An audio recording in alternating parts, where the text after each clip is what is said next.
எல்லோருக்கும் வணக்கம். இன்றைக்கி நம்ம தகதகன்னு ஒரு சிம்பிளான லோடர் வந்து கிரியேட் பண்ணலாம். ஸோ இது ரொம்ப இன்ட்ரெஸ்டிங்காக இருக்கும். அண்ட் இது வெறும் HTML அண்ட் CSSஆல் மட்டுமே பண்ணியிருக்கேன். ஸோ வாங்க வீடியோக்குள்ளே போகலாம்.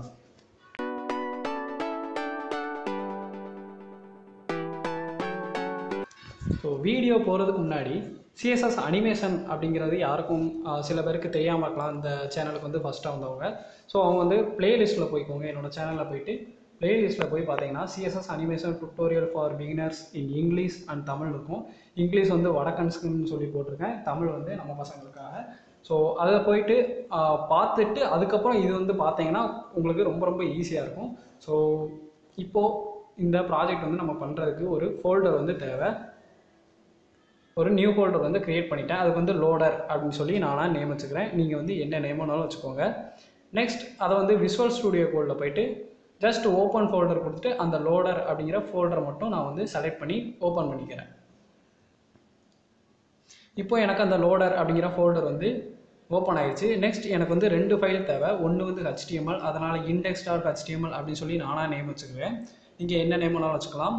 ஸோ ஸ்டைலுக்காக style.css, அதாவது சிஎஸ்எஸ்க்காக style.css அப்படின்னு சொல்லி நேம் வச்சுருக்கேன். இண்டெக்ஸில் போய்ட்டு எக்ஸ்க்ளமேட்டரி அமைக்கி என்டர் தட்டிங்கன்னா உங்களுக்கு டிஃபால்ட்டாக உள்ள HTML டேக்ஸ் எல்லாமே வந்துடும்.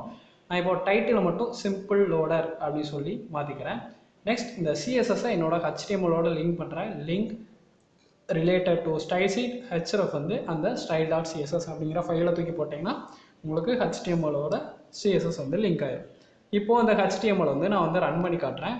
எனக்கு மேலே பாருங்கள் சிம்பிள் லோடர் அப்படின்ட்டு எனக்கு அந்த டைட்டில் மட்டும் டிஸ்பிளே ஆகுது. ஸோ இப்போ பாடியில் போய்ட்டு ஒரு அன்ஆர்டர் லிஸ்ட் வந்து க்ரியேட் பண்ணுறேன். அதில் வந்து பார்த்தீங்கன்னா ஒரு 5 லிஸ்ட் வந்து க்ரியேட் பண்ணுறேன். ஸோ li*5 அப்படின்னு சொல்லி போட்டிங்கன்னா உங்களுக்கு 5 லிஸ்ட். இது வந்து ஒரு ஷார்ட்கட்டு பார்க்கலாம் பாருங்கள். எனக்கு 5 லிஸ்ட் வந்து வரிசையாக வந்து புள்ளியாக நிற்குது.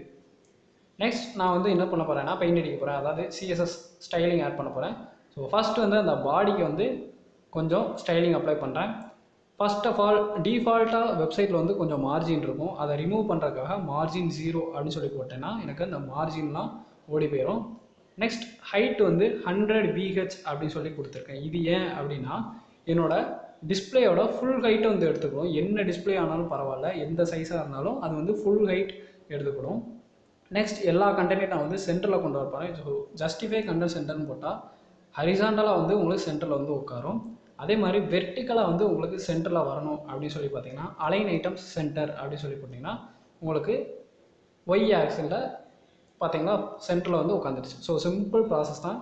Display flex, justify content center, align item center அப்படி சொல்லி கொடுத்தீங்கன்னா உங்கள் வெப்சைட்டோட சென்டரை வந்து உட்காந்துக்கணும்.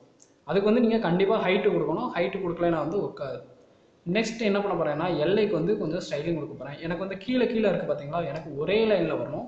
அதனால் டிஸ்பிளே வந்து இன்லைன் பிளாக்னு கொடுத்தேன்னா எனக்கு வந்து ஒரே லைனில் வந்து வந்திருக்கும். ஆனால் உங்களுக்கு வந்து தெரியாது, ஏன்னா பிளாக் அதுன்னு சொல்ல இன்லைன் பிளாக் வந்து இன்லைன் பிளாக்காக மாறும்போது இந்த லிஸ்ட் எல்லாமே உங்களுக்கு வந்து தெரியாது. ஆனால் அதோட ஹைட்டு வித்து ஸ்பெசிஃபை பண்ணி காட்டோம்னா உங்களுக்கு துண்டாகவே தெரியும். ஸோ ஹைட் வந்து 80 பிக்சல், வித்து வந்து 30 பிக்சல் அப்படின்னு சொல்லி ஒரு டப்பா க்ரியேட் பண்ணுறேன்.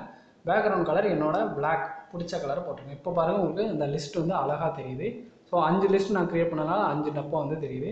கொஞ்சம் கேப் போடலாம் ஒவ்வொரு இதுக்கும். ஸோ மார்ஜின் வந்து டாப் அண்ட் பாட்டம் வந்து 0, லெஃப்ட் அண்ட் ரைட் வந்து 5 பிக்சல் அப்படி சொல்லி போட்டிருக்கேன். பாருங்கள் எனக்கு எல்லா இதுக்குமே லெஃப்ட் அண்ட் ரைட் வந்து ஒரு 5 பிக்சல் கேப் வந்து வந்துடுச்சு. இப்போ நம்ம அனிமேஷன் வேலையை ஆரம்பிக்கலாம். ஸோ அனிமேஷன் பார்க்காதவங்க கண்டிப்பாக மேலே கொடுத்துருக்கேன், அந்த லிங்கில் போய் பார்த்துட்டு வாங்க, அப்படின்னா தான் உங்களுக்கு புரியும். ஸோ அனிமேஷன் நேம் வந்து நான் ஜூம் அப்படின்னு சொல்லி வச்சுக்கிறேன். நீங்கள் என்ன நேமோட வச்சுக்கோங்க. அதோட செகண்ட்ஸ் பார்த்தீங்கன்னா எவ்வளோ நேரம் ஓடணும் அப்படின்னா 0.7 செகண்ட், இன்ஃபைனட்டாக ஓடணும், அல்டர்னேட் திரும்பவும் அதே மாதிரி ஓடணும் அப்படின்னு சொல்லி வச்சுருக்கேன். இப்போ ரன் பண்ணால் எனக்கு வந்து எதுவுமே ஒர்க் ஆகுது. ஏன்னா ஆட் கீ ஃப்ரேம்ஸ் அப்படின்னு சொல்லி போட்டு தான் நம்ம அனிமேஷன் வந்து கால் பண்ணணும். ஸோ ஆட் கீ ஃப்ரேம்ஸ் போட்டு அனிமேஷன் நேம் என்னதோ அதை வந்து தூக்கி போட்டுருணும். ஸோ இங்கே ஜூம்னால ஜூம் போட்டேன். நீங்கள் வந்து ஃப்ரம் டூ அப்படின்னு சொல்ல போடலாம், இல்லைன்னா பெர்சன்டேஜில் வந்து கொடுக்கலாம். நான் இங்கே வந்து பெர்சன்டேஜ்லேயே கொடுக்குறேன். ஸோ 0% இருக்கும்போது ஸ்கேல்னால் நம்மளுக்கு வந்து ஜூம் ஆகும். ஸோ நம்ம கண்ணை நோக்கி வரும், நம்ம பார்த்துக்கிட்டு இருக்கோம் பார்த்தீங்கன்னா நம்ம டிஸ்பிளேயை நோக்கி வரும். ஸோ இதுதான் ஸ்கேல் அப்படின்னு சொல்லுவாங்க. நான் எல்லாமே அந்த டுட்டோரியல் வந்து தெளிவாக சொல்லியிருப்பேன். ஸோ அதை வந்து மறக்காமல் பாருங்கள். இப்போ நான் 5க்குமே ஸ்கேல் 1 ஸ்கேல் 1ன்னு கொடுத்தேன்னா நார்மலாக டிஃபால்ட்டாக வந்து ஸ்கேல் 1ல் தான் இருக்கும். அதனால தான் எனக்கு எந்த அசைவுமே இல்லை. நான் வந்து ஸ்கேலை வந்து ஒய் டைரக்ஷனில் மாற்றுறேன். ஸோ ஒய் டைரக்ஷனில் தான் எனக்கு வந்து ரப்பர் மாதிரி அப்படியே ஒவ்வொன்றா முன்னாடி முன்னாடி வரணும். ஸோ ஒயில் போட்டாலுமே எனக்கு வந்து எந்த வித மாற்றமும் இருக்காது. ஏன் அப்படின்னு பார்த்தீங்கன்னா ஸ்கேல் வந்து 1ன்னு தான் கொடுத்துருக்கேன். சப்போஸ் நான் வந்து லாஸ்ட்டாக வந்து 3 அப்படின்னு சொல்லி கொடுத்தேன்னா இப்போ பார்க்கலாம். பார்த்தீங்களா, ஒரு வடியை இழுத்துக்கிட்டு போகுது. ஸோ இதுதான் அந்த ஸ்கேலோட வேலை. இப்போது எனக்கு வந்து ஒவ்வொரு இதுவும் கரெக்டாக தான் வருது. அதே இது எனக்கு ஒவ்வொன்றா கொஞ்சம் ஸ்லோ மோஷனில் ஒவ்வொன்றும் தள்ளி தள்ளி வந்துச்சுன்னா நல்லாயிருக்கும், உங்களை பார்க்கவே நல்லாயிருக்கும் அப்படின்னு சொல்லி nth சைல்டோட nth சைல்டு ஆஃப் 1 அப்படின்னு சொல்லி போடுறேன். எல்லையோட nth சைல்டு ஆஃப் 1ல் அனிமேஷன் டிலே அப்படின்னு சொல்லியிருக்கு, ஸ்லோ மோஷனில் கொண்டு வரும். ஃபஸ்ட்டு இது மட்டும் பாருங்கள், கொஞ்சம் லேட் ஆகும். பார்த்தீங்களா, தனியாக துடிக்குது. ஸோ nth சைல்டு 1 2 3 4 5 இப்படி சொல்லி நீங்கள் தனித்தனியாக அந்த டப்பா வந்து கால் பண்ணிக்கலாம். ஸோ காப்பி பண்ணி 4 தடவை போட்டிருக்கேன்.